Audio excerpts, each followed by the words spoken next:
from the Swisscast Network. Hello, and welcome to the podcast all about becoming a health coach. I'm your host, Megan McCrory. And I'm Donna Levy-Hoffman, Megan's new co-host. The first 23 episodes of this show were recorded back in 2018 while I was attending the Institute for Integrative Nutrition. Those early episodes cover what Megan was learning during the first half of the health coach training program. And they're still a great place to start if you're brand new to the world of health coaching. New episodes are focused on building a business as a health coach and what it really takes to grow something sustainable. We share practical tools, real talk, and the behind-the-scenes stuff that helps you turn your skills into a business. You can learn more and check out additional resources at becomingahealthcoach.ch. That's becomingahealthcoach.ch. Okay, let's get into today's episode. Hey Donna, how you doing today? I am good, Megan. How are you doing? I am also well. My hip's bothering me a little bit, but that's just because I'm old now. My lower back almost gave out, so yay to be old together. Donna, we have talked a lot about mental health, depression, burnout, two topics you know very well. And we've touched a little bit on physical symptoms when it comes to mental health. Not just my hip and your bad back, but hair falling out. That's the fun one. Exactly. And I think what we have not really honed in on, but I think we've alluded to it, is it's all connected, right? I mean, the fact that our mental and emotional well-being is connected to our physical health and physical symptoms. And we can't really disconnect what's going on in our brain from what's going on in our body. And right now there's a ton of bad stuff going on in the world today. Too much. Yeah. We see it on the news. We see it on the internet. It's negative. Like for you, you've totally said off to social media. And yeah, exactly. I can't handle it. I feel sick to my stomach not to my stomach, to my soul. When I go on and I see either, people who I love speaking exact opposite of what I know and believe to be true, or everything just kind of shakes me to the core by now. So I quit on everything. Literally everything. I am hiding behind YouTube and just watching stupid little videos. And that's all I will do. Unless I drag you onto something like Substack and you go kicking and screaming, but it's still. I know. So it's rough, but yes. I wouldn't say I'm off social media, but I definitely choose actively not to look at news. Something bad happens in the world and I'm like, oh, I didn't even know, because I'm not watching the news, because if I watch too much news, then I start to get concerned. So in this episode, we're talking today with Gretchen Larsen about how we can actually take care of our mental well-being while we're living through these kind of turbulent times. I think every generation feels like it's turbulent times, because I think there's always bad shit going on in the world. So I think this is relevant for any time, but I feel especially across the board, exactly, but especially right now, if things are just getting to a boil point, because we need to take care of ourselves. And so, hello, Gretchen. Welcome to the show. Happy to have you here today. Hi, thank you very much. Nice to be here.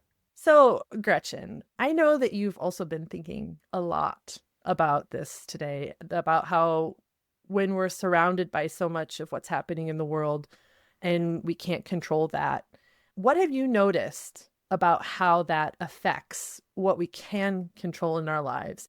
Walk us through where you are. What does this feel like for you? I mean, I'd like to start with a little bit of a personal story. Watching some of the activities in the news over the last several weeks. Thank you, Donna, for what you said. My soul also hurts.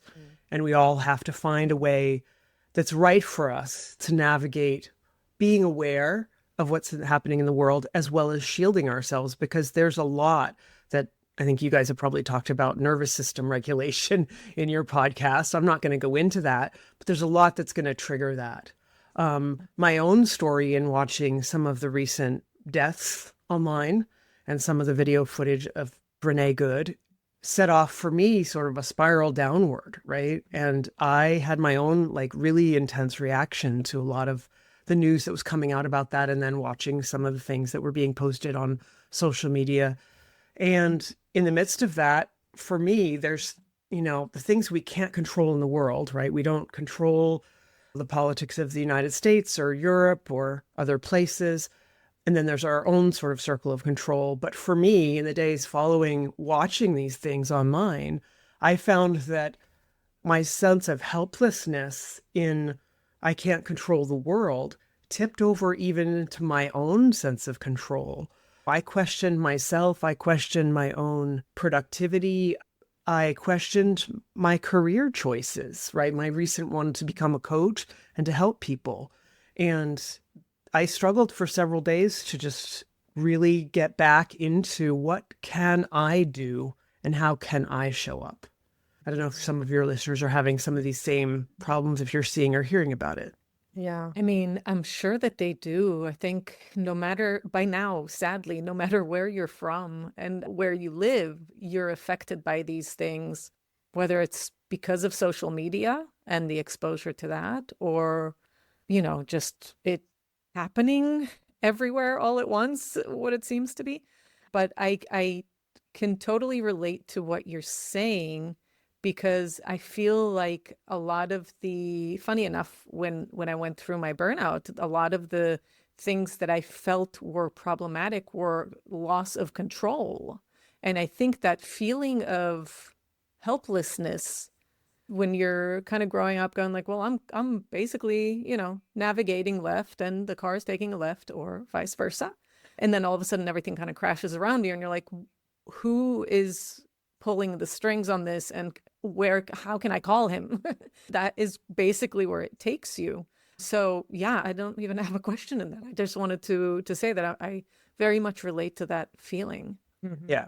And I think it's hard when we're in our own circle of control, right? Feeling helplessness still. One of the things I did when I was in that container was I started to think about even the smallest thing that I could do, right? Like Donna, you talked about one of your responses was to turn off social media. And that's an action we can take. And that can then feel like, oh, I've done something that's helpful, at least for myself, right? We may want to have a greater impact. We may want to be able to jump out there and, whether it's to protest or to call our representatives. I'll be honest, that's one of the first things I did that first weekend was I realized even if I'm just one voice in thousands and thousands on a voicemail or an email, I felt like I did one small thing and it was an action I could take and it is in my circle of control. And that's a way to put myself and my view forward. Right. So I think we all are going to have different responses to this, but we're also all going to have different actions that feel right for us to take. Yeah. And I think as we're taking those actions, one of the things I would invite people to do is to not, if you find yourself thinking globally, like I have to get on a plane and go to Minneapolis and I have to be in the streets, which I'll be honest for myself, I felt some of that pull. How can we come back from this sort of big thing and can we make it smaller? So one is to notice when we're outside of our own ability to control, when we're in the things we can't control, stepping back into things we can control. But once you are in what you can control, sometimes that even becomes unwieldy. So can we make it in smaller bits? So maybe, Gretchen, you can talk a little bit more about this, because I am coming from the perspective of I don't think I feel the feelings as deeply as other people do. And I'm okay with that. And maybe it's a self-preservation mechanism. Maybe it's just the way my brain works. I don't know. But I know that I rarely feel out of control, like somehow my life is being puppeted by somebody else.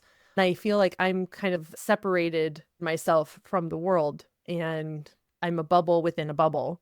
And don't know where I'm going to go with this question. I guess the part was when you were explaining how you can do this like bit by bit. What example would you have for how to do that? Before I answer your question, I don't mean to be obtuse at all. I want to address that, yes, everyone is going to feel differently, right? I felt in the wake of events very helpless. That was one of my predominant feelings that I had. And I had a lot of feelings. And there's other people that maybe either because they're not watching as much or they're already shielding themselves from news and social media, and they've gotten a really good balance in how do they get information that doesn't trigger their nervous system and really upset them and, go straight to their soul. And or other people, their emotional and mental makeup didn't take them all the way to helplessness, right? So I want to recognize we're on a spectrum of people. I tend towards high sensitivity. So this might explain some of my higher sensitivity to emotional triggering events. So we're in different spaces, right? So if you're still feeling hopeful and helpful, like you can do things when when you come back to your locus of control, then that's good. Stay there, do the things, behave operationally the way you normally do. If you went darker where I went to a place where I just felt like I can't do anything that's helpful, or even what I do doesn't really have any worth at all. I had all these negative self-talk things going on in my head. Some of the stories were like, you're just a coach. You just help people feel better. What good is that when people are being shot in the street? I just help people with how they manage their time. It suddenly didn't seem as important. And now, now that I'm sort of back in myself, I recognize it is. But now I will answer your question. One of the things I did the afternoon that I was really triggered by all of this was I made curry. And it sounds really crazy, but like I love to cook. And when you make a curry, you have to mix a lot of different ingredients and herbs. So there's a lot of different, chopping and sauteing and mixing and tasting and adjusting that goes on, right? And that took me some time. So my focus could drop out of the world events. Okay. And I could be in a thing where I actually felt like this is helpful. I'm feeding my family. I can do this. And while I was chopping, admittedly, I thought one thing that feels like it would be worthy of the times is to show up and start a soup kitchen. I'm not going to start a soup kitchen, right? I'm a coach. I love coaching. I love supporting people in this space. But for an afternoon, just thinking about, well, I could go do that. I could cook food for people. Help me feel again that I could do something useful. Yeah. So it's about shifting your perspective on what you can control and going, okay, I can't control what people are doing in the streets in Minneapolis, but I can control the fact that my family is going to have a nourishing meal, which will help them. And being okay with the fact, like being like that has to be okay because that's what I can do. I feel like there's a strong correlation, Donna, you already mentioned it, to burnout, because I feel like that was exactly the same thing. You're like, I could do one thing today and it's make a food, or I can just lay in my bed all day because I can't do anything else. Exactly. Your battery is just so consumed with news or with whatever is coming at you that you just can't do anything else. But when you do that one thing, as you say, that is uplifting. I feel like it's really funny. I don't know if you yourself have any experience with depression, but it sounds like you're explaining depression in a very kind of like, this is what happens. Like you went through depression, like a lifetime of depression in like a week. I don't know. That's what it feels like to me. It is those stages. It is the stages of the grief that you can't do anything. And whether it's for yourself or for your surrounding, it doesn't even matter. And then the helplessness. And then all of a sudden going like, well, I'll just do that one thing. And then that one thing is uplifting because you're doing and you're active and you're being helpful and you're taking care of, right? So all of these things just make it feel like, okay, I can do this. Like this life, I got it down. Thank you for drawing those parallels because that's, I think we all, different people are fighting depression also as another part of this. Depression, burnout, some of these things will be very, very similar. So coming back to this idea of control, I think, like in burnout, exactly. If we can't think of big things to do, make them smaller. If we can't think of a list of things to do, can we pick one? Yeah. Right? Even one thing, like you were saying, Donna, is really valid. Yeah. And it gives you a sense of having achieved something. Yeah. Right? And also it steps you back into, I can. Yeah. instead of, or it is of value instead of keeping you in a space where nothing matters and there is no hope. Right. So I took some small actions. I started reading some books that were helpful to me. I made some calls and wrote some emails to my representatives that helped me feel like I did something moving in the right direction. But I think the overwhelming feeling I was having at the end of that, once I was sitting back more in what I could control and what I could do, still not really in touch with my hope and hopefulness. And also realizing, I think all of us have to, I don't know how to describe this, come back to ourselves, Yeah. right? Out of the unit of group or team or movement into self. Thinking about starting your health coaching journey at the Institute for Integrative Nutrition? Use my ambassador code MeganMcCrory20 for exclusive discounts and special deals that are always going on. Click the link at the bottom of the show notes to take advantage of these deals. And yes, I do get a commission. Consider it your way of supporting the show. Thanks. So, Gretchen, there is a difference between knowing what we should do and actually being able to do it, right? Especially when we're coaches ourselves. What happened to you when you actually hit that wall? What was your action? So I have to say, what you just mentioned was very much behind a lot of negative self-talk I had to myself. I continued to spin out a bit, and the voices in my head were, or the stories I was telling myself were essentially, you're a coach. You should be better than this. You shouldn't feel bad. I also had a whole layer of, you're not there. It's not happening to you. You're not an immigrant. You're not even in America. You're sitting in France. You're somehow not allowed to be this upset.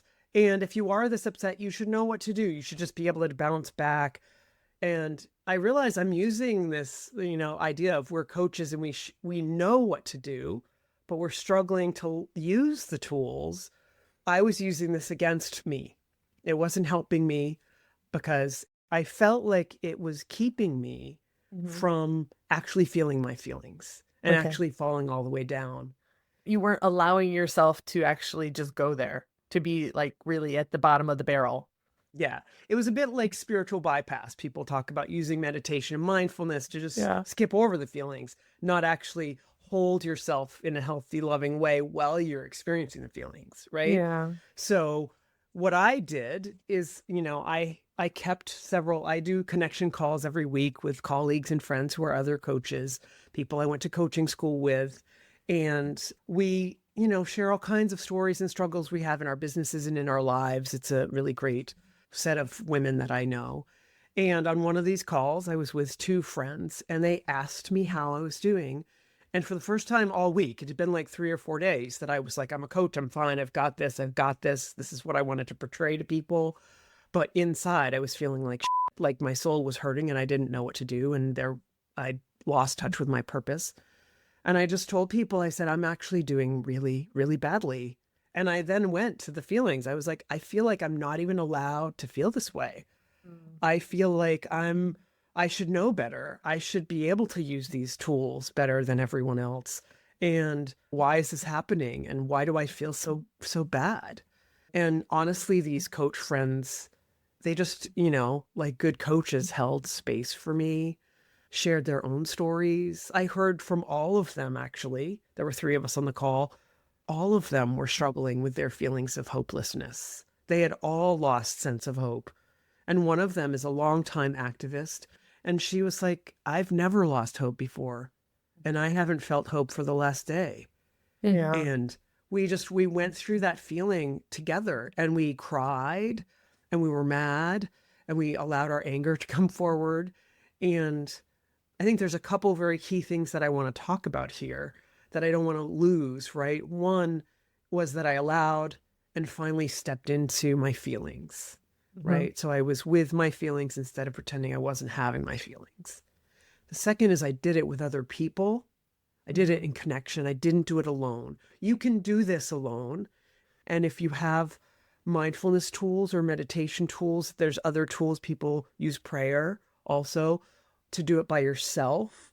You can create a container for yourself that's safe, but there's really a power, especially when things are dark like this, of having a close friend, a colleague, someone you really trust. And I think of Brené Brown in these moments, right? She talks about, confiding in people with your vulnerability, but you don't call like your worst enemy. Mm. You don't call Right. somebody who's going to shoot you down or is even going to give you critical advice, like a mentor even. For these conversations, you call someone who's on your side no matter what. These are your champions. These are the people who cheerlead from you from the side, even when you fall flat on your face, and mess everything up. These are the people who help pick you up off the ground. These are the people you want to connect or do this with. Alternates to Yeah. that would be a really good therapist or, a priest or spiritual advisor, right? Yeah. There's people who are trained in holding a container and accepting you where you are with all of this feeling and confusion and hopelessness and keeping you safe. So if you can't do it for yourself, I really do encourage people to try to find ways to do it in connection with others. Yeah. Yeah. Find your cheerleading team. Yeah. It's interesting, the allowing yourself to get to the bottom. I feel like that's, it's kind of admitting to yourself that you have a problem, right? The whole like Yeah. Alcoholic Anonymous, like I have a problem. I need to accept that I have a problem. And then you basically went to your AA meeting, your friends with coaches, and got it all out. I mean, I think there's a lot of parallels with a lot of other things in the world that we know Absolutely. works when it comes to understanding our habits, understanding our desires and our emotions and our addictions. I mean, somehow there's probably a core thread through all of those things. And I think even though we're coaches, and coming back to what you started with, right? Knowing the tools, remembering we're all human too. Just because we know how to use the tools, we are going to always struggle with leveraging them. Right. Our clients do, we do, everyone does. Yeah.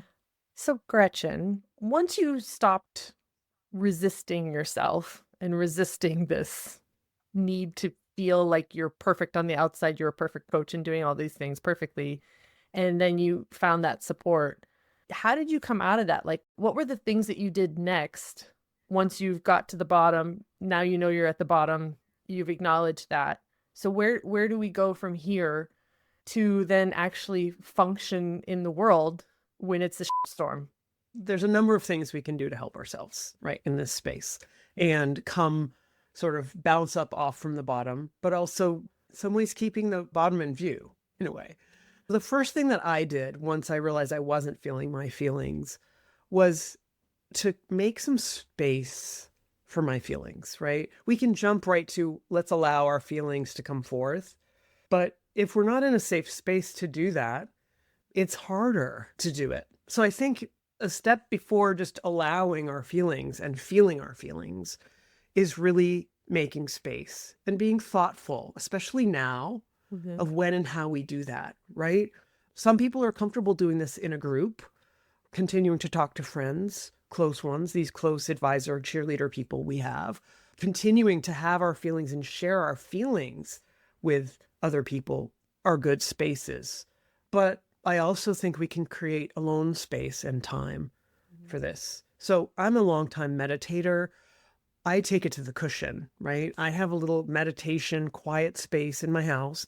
It's filled with books and little plants that make me feel happy because they're live, living things.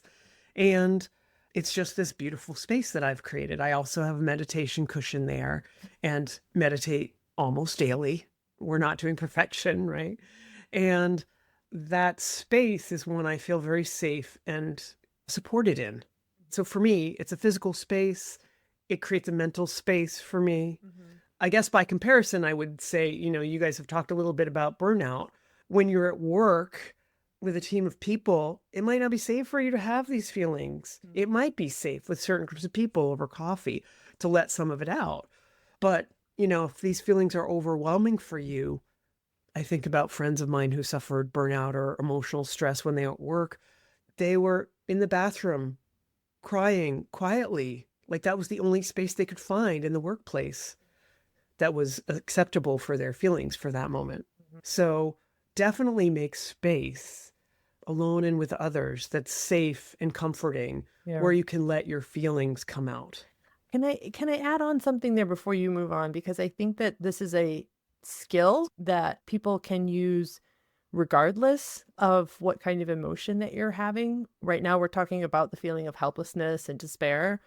But for example, the other Gretchen in my life, Gretchen Rubin, she, if I'm not misquoting her, having a time and a space to worry about something, like, worrying about XYZ, right? And going, okay, I'm going to allow myself 2 weeks. And on this date, then I'm going to start thinking and worrying about it. And some people are like, I don't work like that. I don't work like that.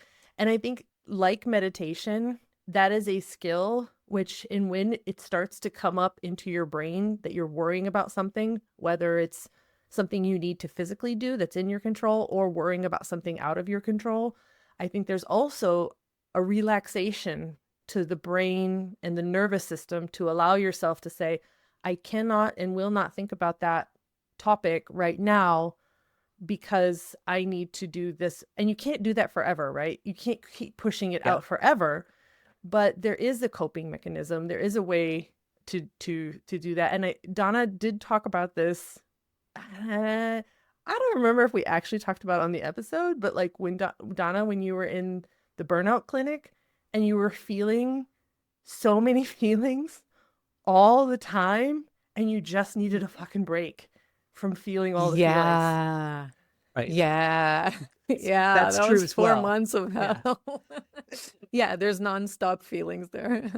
I want to say too that I'm not purporting that we just have our feelings everywhere all the time, or also that there's always a perfect container for our feelings, right? That's not what I'm saying. I'm just saying, give yourself the reward, I guess, of, or allowance.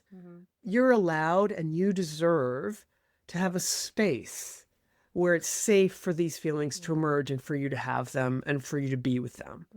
And likewise, having some boundaries, right? Like Megan, you were talking about, it's a bit like a muscle, setting some boundaries on it. I meditate for 10 or 15 minutes a day, generally. I can meditate a lot longer.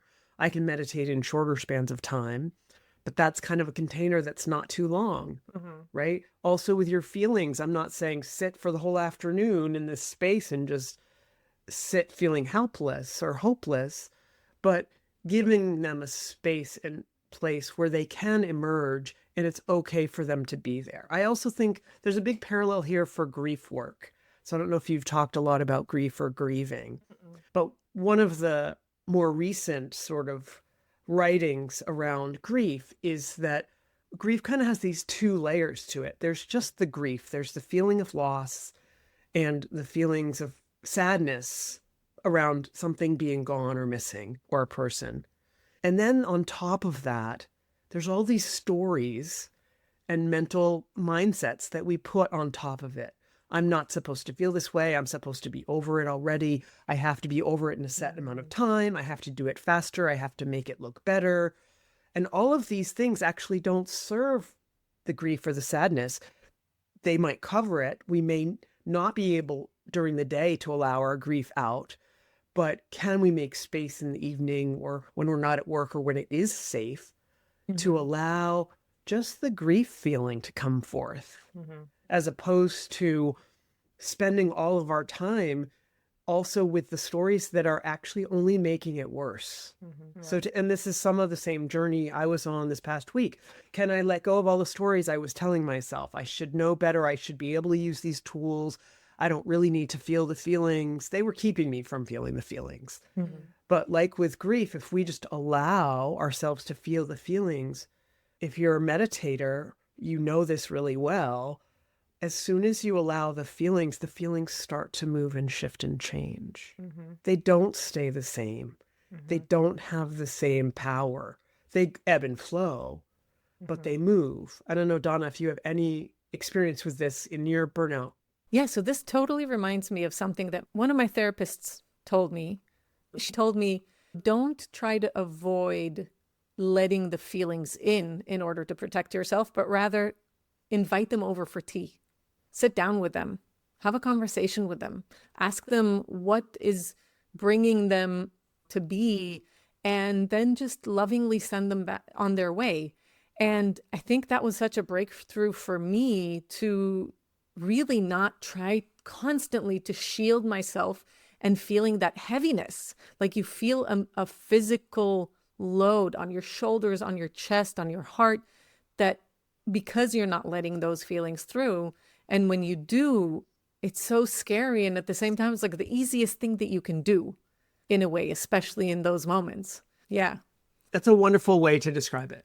And that's what we're going for, is something like that, Yeah. right? We don't want to dwell. We don't want to persist, right? We don't want to resist, but we want to have a space. So we're creating space, and then we're feeling the feelings. Yeah. Just take a moment to be with yourself. And I would invite you also to, I'm going to sound like a meditator here, but just take a few deep breaths and feel your breath in your body, and notice where you are, that you're safe and that you're alive, and breathe into yourself and just notice yourself and your humanity, and just be with yourself, whatever form you're in right now. Another thing to add is that I recently reread Viktor Frankl's work. You guys may have read his book, Man's Search for Meaning, and his experience during the Holocaust. But it was great to reread it because it reminded me again that there's really only one thing that we as humans will always have control over. Always. It's the only one thing that we will and have. And that is how we respond to an event, to a stimuli, to a feeling. And so I encourage people to recognize the choice that's in there. And we might be in a situation where we're very highly reactive. So we're just going immediately to response without taking that pause before it to decide how we want to respond. But I really do now more than ever want to invite people into noticing that this is the only thing we have as humans that is incontrovertible, and that is we have the choice of how to respond. How do we want to use that? And how do we want to use that in a loving, powerful way in the world? And this again comes back to your question. Are there things we can say to people around their anger? You may have an opening to talk to people about response. Like, you always have a choice in how you respond to a situation. And how you respond can either invite other people to join you, to do something good, to work together, or it can go in the other direction and shut things down, lead to hate and more anger and more upsetness. Mm-hmm. We always have this choice, and I just really encourage people to use it. Right. I mean, love is always going to be stronger than hate. We just need to not be shy and use it. Use it as a weapon. Yeah. Beautiful. Thank you so much, Gretchen. This was really great. And thank you for your openness and vulnerability to share your story. Thanks very much for having me. It's been wonderful to be here. And to our listeners, we will put Gretchen's contact information in the show notes, as always, along with links to the resources that we mentioned. Gretchen mentioned a few books, so we'll make sure we have those in there as well. And something special, Gretchen, as she's mentioned several times, is a meditator. Gretchen does have a 10-minute meditation, guided meditation that she's recorded especially for So Frickin' Healthy. And that is available now as a bonus episode that you can listen to right after you get done with this. So you can actually do that 10 minutes of breathing that Gretchen has just said that would be very good for you to do in case you haven't done that yet. So take care of yourself and take care of your loved ones. And being healthy really starts with thinking about all the things, not just what you eat and how you move, but also how you think. This podcast is a production of the Swisscast Network, amplifying English-speaking voices in, for, and about Switzerland. Learn more at swisscast.network.